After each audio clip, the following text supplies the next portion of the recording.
Allahumma salli wa sallim.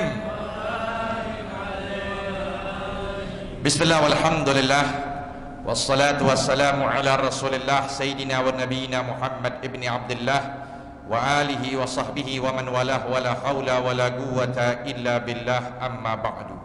Para hadirin jamaah Majelis Ta'lim Masjid Jami' Asy-Syakirin yang berbahagia, puji syukur kita panjatkan hadrat Allah Subhanahu wa taala yang telah mempertemukan kita kembali dalam rangka menuntut ilmu Allah, ilmu Rasulullah sallallahu alaihi wasallam. Lanjutkan kembali pembahasan di dalam kitab Fathul Ilah halaman 47 dengan baris keempat dari atas, bacaannya waman amkanahu musyahadatuha lam yuqallid. Dilihat kitabnya halaman 47 baris keempat dari atas.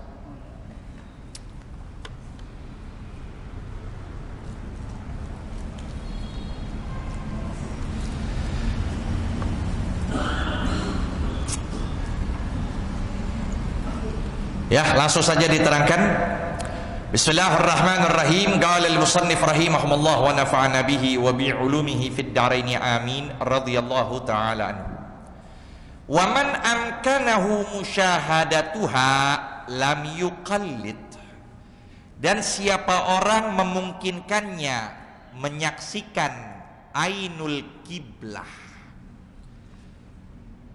salat kita menuju kiblat. Kita lihat gak tuh Ka'bah? Kagak. Kalau di Pondok Gede berarti ke belakangin. Pondok Gede kan sono Ka'bahnya. Berarti kita berada di sana. Itu namanya kita muqallid, ngikutin. Nih kayak bapak-bapak yang datang sholat dari luar. Dia nanya langsung nggak? Enggak. Mereka yang datang ke sini ke masjid nggak nanya langsung di mana kiblatnya. Ya, langsung aja takbir ihram Allahu Akbar. Kenapa? Lihat mihrab. Tuh mihrabnya ke sana. Nah, itu dinamakan muqallid, ngikutin.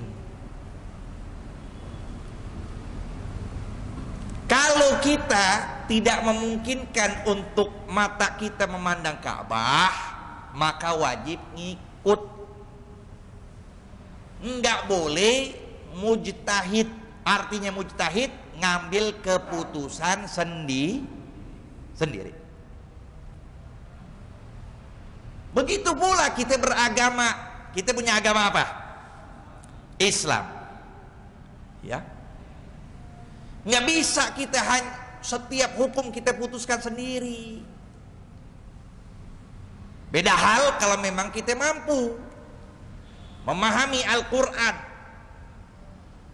dengan berbagai macam perihal yang ada tentang keilmuan Al-Quran, istinbat, asbab nuzul, qawaid fil Quran, dan juga sunnah Nabi besar Muhammad sallallahu alaihi wasallam. Baru kita mujtahid namanya. Ya. Tapi kalau enggak, ya kita muqallid.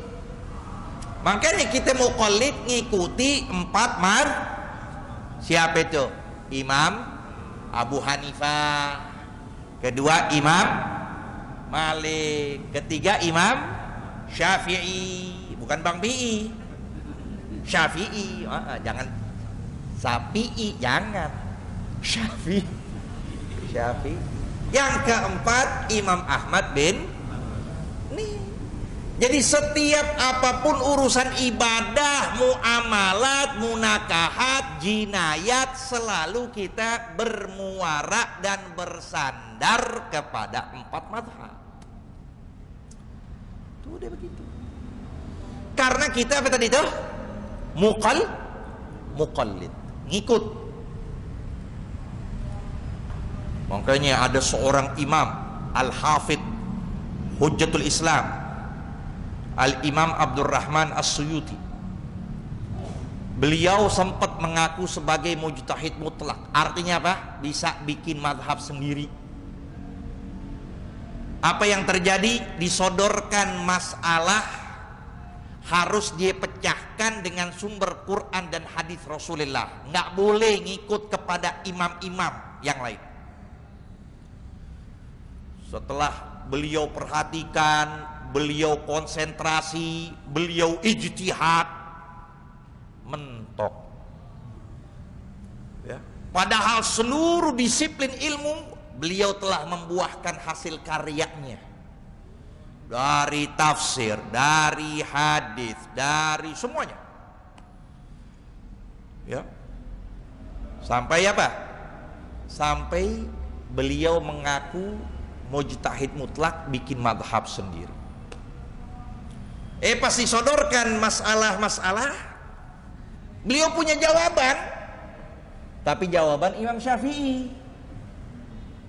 Udah bisa nih beliau ngejawab gampang, tapi menjawab dari jawaban Imam Syafi'i nggak bisa mengeluarkan yang dasarnya langsung dari Al-Quran dan hadis Rasulullah Sallallahu Alaihi Wasallam.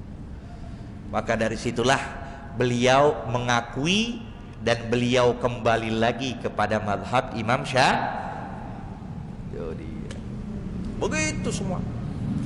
Nah, kita juga urusan sholat 5 waktu, urusan wudu, urusan ini itu semuanya kita bertaklid kepada Imam Syafi'i dan harus bermadhab. Nggak boleh nggak bermadhab, harus. Ya. Beda kalau emang kita memenuhi syaratnya, kita bisa tuh memahami setiap masalah langsung sumbernya Quran dan hadis, nggak pakai lagi para madhab. Nah, itu lain lagi. Pintu ijtihad terbuka sampai hari kiamat, tapi orangnya yang mana? Orangnya bisa memenuhi itu semua siapa? Ya. Itu dia. Fa'in ajazali amahu au ama basiratihi qallada thiqatan arifa. Kalau dia lemah lantaran tidak melihat, kan dibutuhkan kalau kiblat butuh apa? Penglihatan. Nah, dia nggak ngelihat, nggak ngelihat. Tapi bukan berarti orang nggak ngelihat itu Allah nggak berikan mata hatinya. Berapa banyak para aulia, orang-orang soleh yang matanya tidak terlihat, tapi mata hatinya luar biasa tajam, terang benderang. Di antara biografi yang kita kenal dengan ratib beliau Al-Imam Abdullah bin Alawi Al-Haddad. Beliau seorang imam. Bahkan beliau sempat menyatakan, bisa kalau aku tidak melihat para leluhurku bermadhab Syafi'i, maka aku akan bikin madhab sendiri. Tuh, begitu juga tuh, bikin madhab sendiri. Al-Imam Abdullah bin Alawi Al-Haddad, yang dinyatakan oleh Al-Habib Ali Al-Habsyi anak dari kitab yang kita baca, pengarang Simtud. Tuh, pengarang Simtud Duror nih anaknya nih. Ini Habib Muhammad nih ayahnya. Yang kita baca Simtud Duror tuh anaknya. Apa beliau menyatakan? Wa kullu man ba'dahu mustasbahuna binurihil wagadi. Setiap orang-orang soleh, setiap ulama sepeninggalan Al-Imam Abdullah bin Alawi Al-Haddad, seluruh mereka itu mengambil ilmunya dari Al-Imam Abdullah bin Alawi Al-Haddad, mengambil cahaya yang terang benderang dari Al-Imam Abdullah bin Alawi Al-Haddad. Begitu. Nah, ini beliau tidak melihat matanya, tapi mata hatinya terang benderang. Sampai ada seorang ngedatengin beliau ziarah. Apa?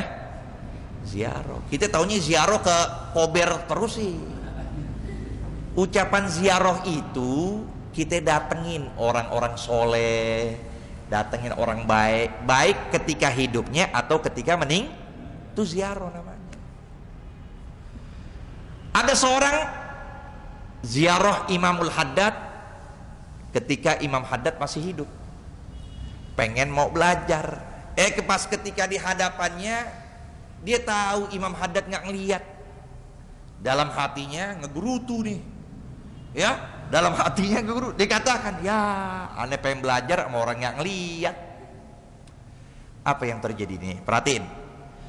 Ketika Imam Haddad menyungguhkan dia, ya, teh, ya, air teh disungguhin.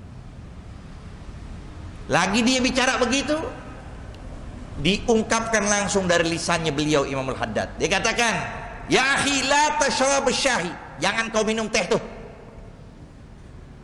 di dalamnya ada lalat. Di dalamnya ada, pas dilihat benar ada lalat. Ya, bukan pas bikin teh dalamnya ada lalat, bukan. Pas lagi udah disungguhin, lalat datang menghinggap ke situ. Jangan minum. Itu ada. Lihat. Begitu orang-orang soleh. Jangankan yang tehnya, ya, lebih dari itu. Wah, ini ada uang, ada apa enggak nih? Ya, ini bawa uang buat list pondok kan nih? Bisa tahu. Banyak itu. Subhanallah, ya. Ittaqu firasatal mu'min fa innahu yanzuru binurillah. Takutlah engkau dengan firasat orang mukmin, maka sungguh dia memandang dengan cahaya Allah. Wa in tahayyara shalla kaifa yasha wa yaqdi. Dan jikalau dia keder, heran, bingung nih, ini arah kiblat ke sini, apa ke kanan, apa ke kiri, apa ke belakang. Udah, shalla kaifa yasha, sholat deh, ya, sekehendak dia. Apa yang diingin, yang penting sholat. Mau ke sana boleh, mau ke kiri boleh, mau ke, nggak ada kompas, nggak ada petunjuk, nggak ada yang kabarin dia lagi di hutan. Sholat udah. Mau dia ke kanan, ya, mau ke depan sini, mau ke kanan, mau ke belakang, mau ke kiri. Bahkan boleh-boleh aja ketika lagi rakaat pertama Allahu Akbar, tiba-tiba dia merasa dalam hatinya kayak ke kanan nih. Ya udah, rakaat kedua ke sono. Oh, rakaat ketiga, waduh, perasaan lagi aneh kayak ke belakang nih. Udah, muter aja kayak jarum jam, nggak apa-apa itu. Itu nggak apa-apa. Muter. Nah, yang pasti nanti dia menggodok lagi sholatnya tuh. Kalau memang dia sudah dapat di tempat yang dia yakin arah kiblat ke situ, itu dia. Wa yajtahid li kulli fardin, hendaklah dia berijtihad pada setiap sholat fardu.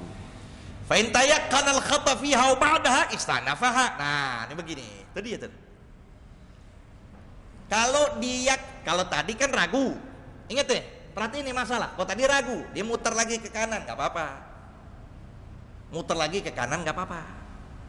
Ke kanan nggak apa-apa, nggak apa-apa itu. Muter lagi kayak tadi itu. Tapi kalau dia yakin salah, Allahu Akbar. Dia yakin tuh. Aneh, perasaan sebulan yang lalu di tempat ini nggak di sini kiblatnya.